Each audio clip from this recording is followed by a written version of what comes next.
former governor of Ekiti State, Segun Oni, wants to go back to Government House, presumably to complete a job half done. He was Ekiti State governor between May 29, 2007 and October 14, 2010, on the platform of the People's Democratic Party, when he was removed from office following the judgment of an appeal court sitting in Ilorin, Kwara State. Mr. Oni has been around all the major political parties, having joined the All Progressives Congress in October 2014, where he played a key role, including that of Deputy National Chairman, South. He briefly returned to PDP at a point, before recently switching camps again, this time by joining the Social Democratic Party, Nigeria's fourth largest political party. In Nigerian parlance, certain members of the public will be asking, what did he forget in the Government House? But to save time, let's get to introduce the former governor to answer for himself. Good morning, Your Excellency. Good to have you in the studio. Good morning. we had you a few months ago, you know, and of course you told us why you were interested, but then things are getting keener now.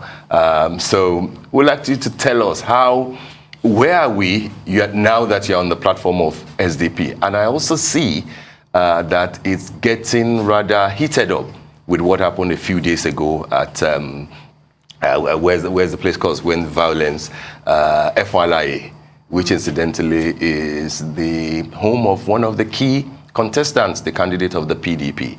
Are you safe? Where are we? Well, I'm safe, and I see it in two ways. First, it is still a sign that the intolerance that we see in politics is still there. And we must not deceive ourselves. It's still there. That's on the negative side. On the positive side, I would say also, it means some other people who are watching us and assessing us are getting scared. Nobody will attack a back runner.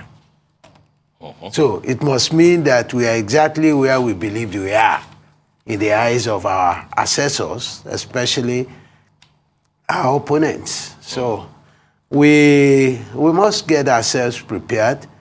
Whatever law enforcement people should do, they should try to do it. I believe that we should not cede this country to anarchy by asking people to protect themselves or to defend themselves. I have not considered that option because I know that that option is not there for anybody who wants the good of this country. Okay. I believe the police should rather do what they should do. They should protect us. Any candidate should be free to go to my hometown to campaign. And it shouldn't be that, because we haven't even started the job when chaos was rained on us. But the ruling party, you know, has intervened, giving admonition to your own party and your good self, and of course to PDP, you know, of course making a point about the fact that this seems to be between SDP and PDP. And APC is saying, you know, this is not the kind of politics we want to play. You two should be careful. They are being clever by half. The society is such that everybody knows everybody. It's a traditional setup. And I can say it very clearly that the boys who did that are actually from the camp of the APC. You are saying that categorically? Oh, categorically. I don't want to start mentioning names of sponsors here. But it is known, it's a known fact. They must have capitalized on the fact that somebody from that community is also contesting on the other hand, and they just slipped in their own boys to do the havoc and probably return to base. They all know one another, and it doesn't require any mathematics to arrive at the fact that it is the job of the APC, probably in collaboration with the PDP. Well, you know, defection from one political party to another seems to be part of your political profile now. You know, you were formerly with the APC and then the PDP, and now you've joined the SDP. I'd like to know the circumstances surrounding your defection and what your political ideology is. I want the best for this country, and I'm passionate about it. And I personally believe that democracy will serve the purpose of this country, but we need to improve things a bit. If you have democracy being run and managed by pockets of dictators who will not allow the people's will to prevail, especially for internal democracy, if the people are silenced, then we are gone.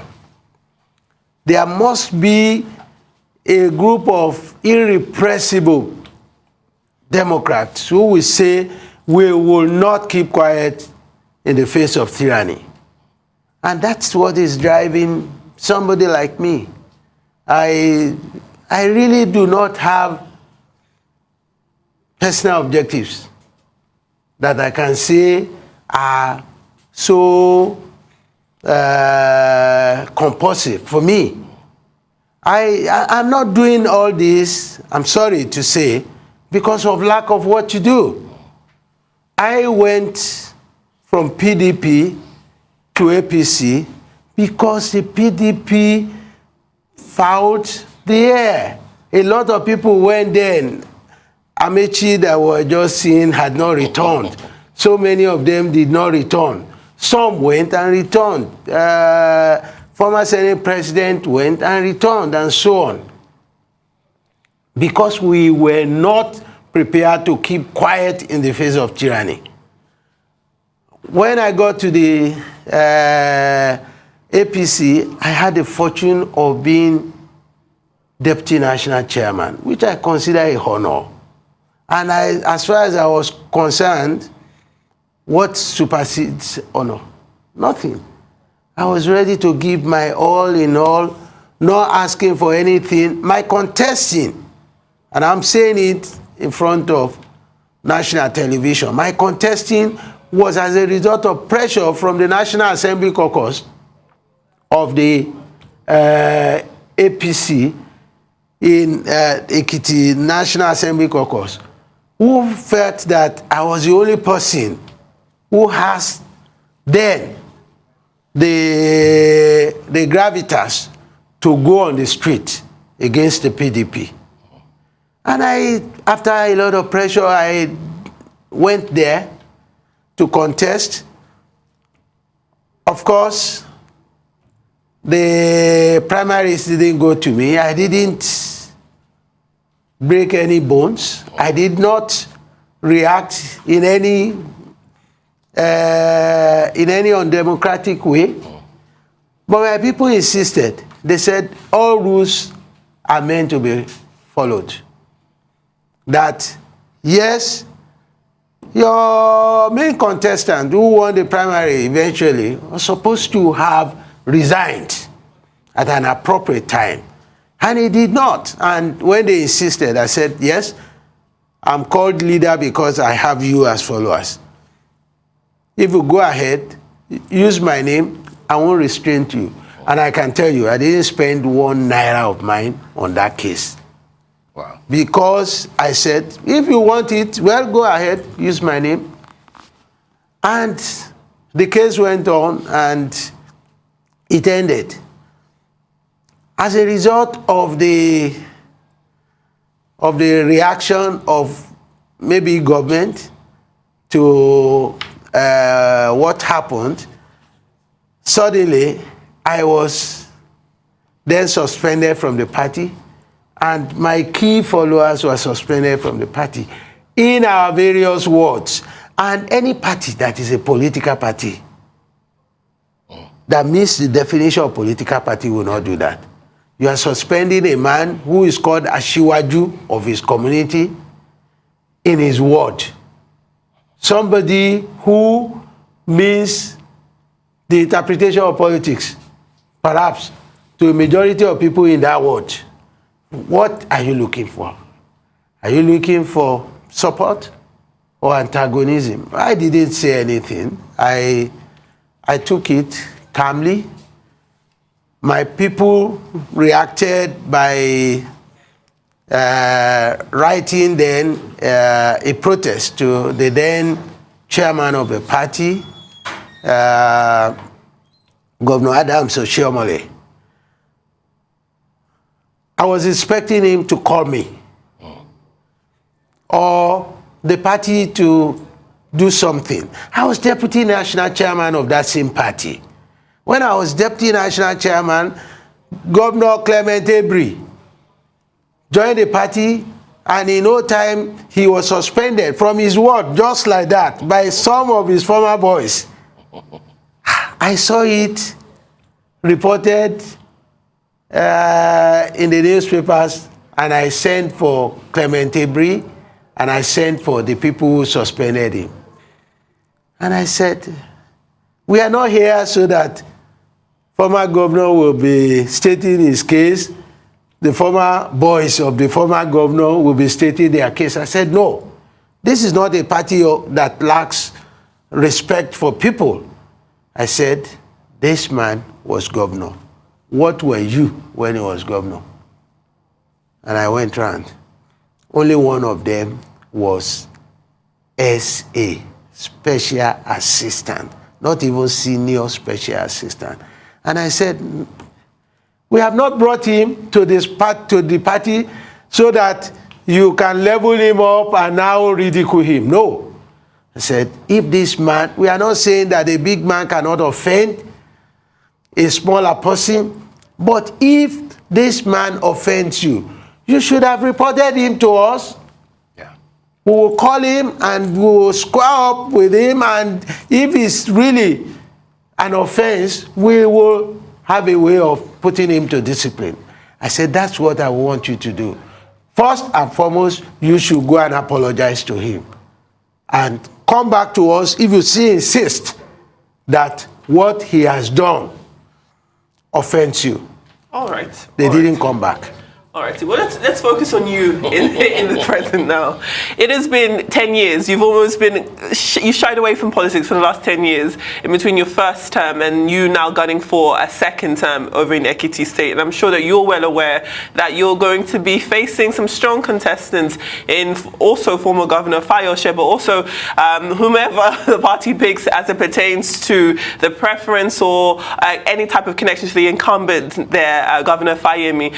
When you look at those opponents that you are planning to go up against, what do you think you have, apart from anybody in the National Assembly calling for you to run, what specifically do you think you have to defeat the level of opposition you're supposed to be facing? And then also, there have also been rumblings that you have the backing of Asiwaju Bola Ahmed Tinubu. Is that true? Is that one of the reasons why you're running? Because you feel as though you have his support this time? I am not going to say whether I have the support of Asiwaju Tinubu or not, because I have not discussed with him. So I don't know how he feels about me. And honestly, I have not discussed with him. I have operated in the terrain before. We know one another. Politics is about people. We know how each of us weigh with the people. Politics is also about what you have contributed. I know what we contributed when I was in government. So I have a confidence to say we can take on anybody. As far as it is going to be in fairness and decently, we can take on anybody. And we are prepared. The people of Ekiti are already reacting. And their interpretation of what is going on is their own. They have coined Ekiti Koya, Otoge, Ekitis are refusing suffering. That is further suffering. Enough is enough. Because they know what they got from each and every former governor. So it's not as plastic as people see it from outside. The real life situation in Ekiti is everybody will answer his name based on his reputation and based on his record of service. Okay, let me go back to the two questions that Adefemi asked. The second part is the Asiwaju part. Interestingly, you are the Asiwaju of Ifaki. Isn't that correct? Sure. Okay, so maybe a lot of people think that why Asiwaju Bola Ahmed Tinubu's name is coming up is because of the rumor that if he fails to pick the ticket in APC, SDP might be his default alternative platform. And they're saying that since you're the candidate of SDP in Ekiti State, which will be like a test run of the strength of SDP, it is likely that there may be an alliance between your good self and the other Asiwaju, the bigger Asiwaju, shall we say. That's what people are saying. But then specifically to the other question, when people see you, I believe they see you as Segun Oni, except for now that they are linking the two Asiwajus together. But when they see Bisikola Oli, PDP's candidate, they see Fayose, the former governor. When they see the secretary to the state government in APC, who's now running, they see Governor Dr. Kayode Fayemi. What will you do differently, being you? And 12 years after that you're trying to return, tell us two key things that would distinguish you from BCK and Oyebanji. First and foremost, had been there before. Yeah. And the people can judge the level of service I gave to them. And the people are yearning. You see, I could be called an unconventional government because of my attitude to development. I made roads. Nobody has constructed as much as I did in the terrain. We tried to provide water, and we had one of the best approach to it, and we got results that are not yet superseded. Even in spite of the World Bank loans and so on now, water has not returned to Ekiti after it left after my exit. People knew what they got. Life was more tolerable for them because employment was better. The economy moved better because, you see, it is a business of looking at how to reduce the outflows that are not necessary. I gave a government that made people continue to look at life with hope. Now they want that situation. When I was leaving, and I must say this, when I was leaving, nobody lifted a hand to say, yes, he's unfairly treated, he shouldn't go. No, because the people they believed they were looking for whatever would pay them most. I left quietly, and they now had the opportunity of tasting other governors. 3 times they have tasted 2 governors, and their lot continued to go down. But you spent only 3 years when you were there. 3.5 years. 3.5 years. And the 2 other governors accumulatively have had about 12 years. So when you say that the people in Ekiti are saying Ekiti Koya, is that a referendum on the 8 years of Governor Fayemi and the last 4 of Governor Fayose? Is that what they're saying? Exactly that. Exactly that. Okay, you've just listed all of your achievements. I'd like for you to assess Governor Kayode's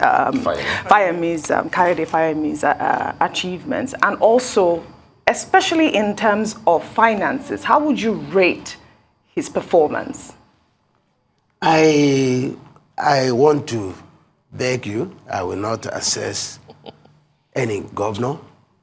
Whatever they give to the people is left for the people to assess, and they are doing it. The people of Ekiti. And they are doing it loudly everywhere now. If you send a team now to conduct a survey, even today and return today, they will return with answers. Go in public transport, go to public places, go to places of worship, go to places of social interactions, and people are not keeping quiet. They are not keeping quiet. So it's known. I don't want to assess them. I will just not do exactly that. Now, what will you do differently in terms of the financial aspect of Ekiti State at this point? You see, when I was governor, Ekiti State was not more financially buoyant than it is now, or than it had ever been. I managed the resources well, with vision for what we wanted to achieve. And I want to say that I was fortunate. In 2009, maybe for the first time, I didn't know, the United Nations Development Program, in their Human Development Report, broke it down to states in Nigeria, 36 states. At that time, I ran a government that was receiving 34 positions in allocations. So we were oscillating between 34 and 35. We were virtually the lowest. But despite that, the Human Development Report says we were number 24 in GDP per capita. It means a lot happened within us than what we were merely receiving. In that same Human Development Report, we were number 10 overall Human Development Index in Nigeria. And you imagine number 24 in GDP per capita being number 10 in Human Development Report Index. That time, Ekiti had the highest life expectancy in Nigeria. We didn't have UCH, we didn't have a youth, but we were managing ourselves. I got inspiration from what I read about a decade before, about what Kerala, small province in India, was doing with its own internal processes and management, to the extent that its healthcare delivery was rated at par with the United States, with Kerala spending less than a tenth per capita of what the United States. I said, this is not just about money. We can create our processes and make things work. We were having highest life expectancy then. And education, we had taken education up.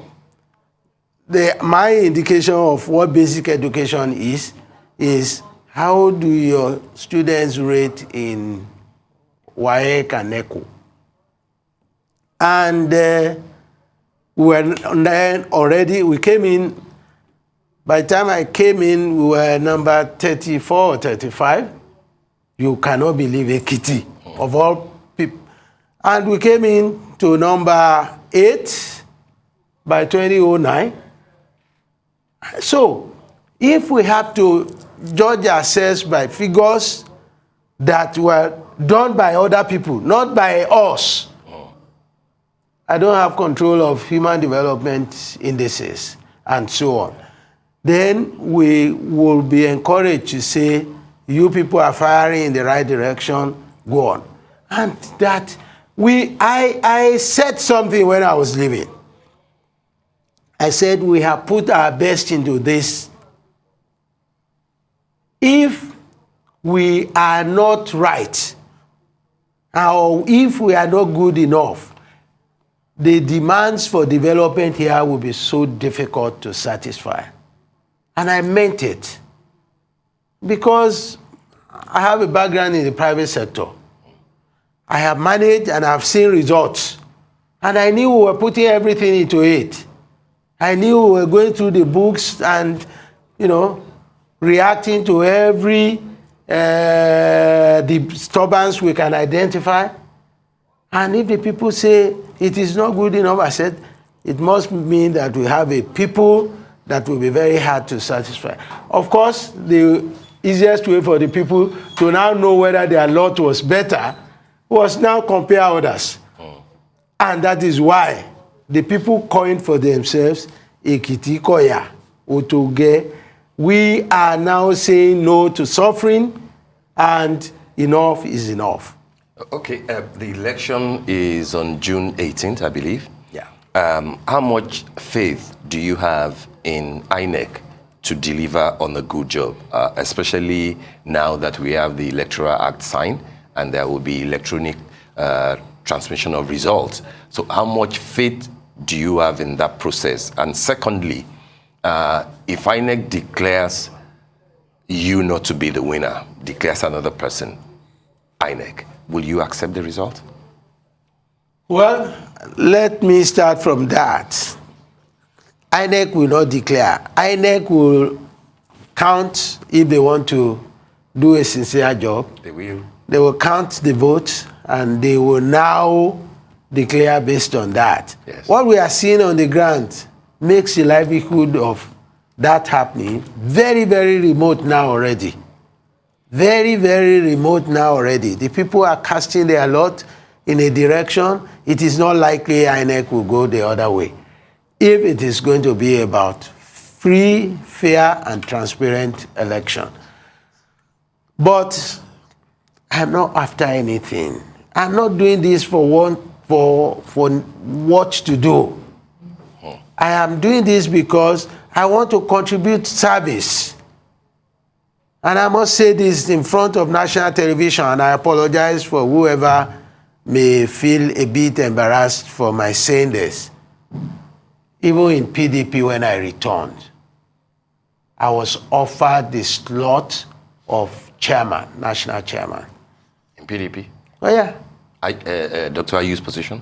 Yeah, before they went to him. I was approached by governors. I won't. Why didn't you take it? Because I explained to them. I said that as at that time, first, people from my part of the country were looking at Governor Inilola, and we believe he will do a very good job. And I said, apart from that, if the PDP wants to go to 2023 strong, they need to win in Ekiti and win in Osun. And I said, Ekiti will trigger a bandwagon. And I'm going to ensure that I work ruthlessly hard to deliver a very heavy win that will trigger that bandwagon. That will be my contribution to moving forward. And I explained to them that based on that, let me continue to be where I am. And what we are doing in Ekiti is also showing itself that we haven't worked in vain. Well, we want to thank you very much, isn't it? I mean, I wish you the very best in June, on June the 18th. And now that you didn't pick up the PDP offer, let's hope that it'll be worth it. You made the right decision. Yes. Thank you so much for joining us. Good luck. Thank you very much. Good Thank luck. you very much.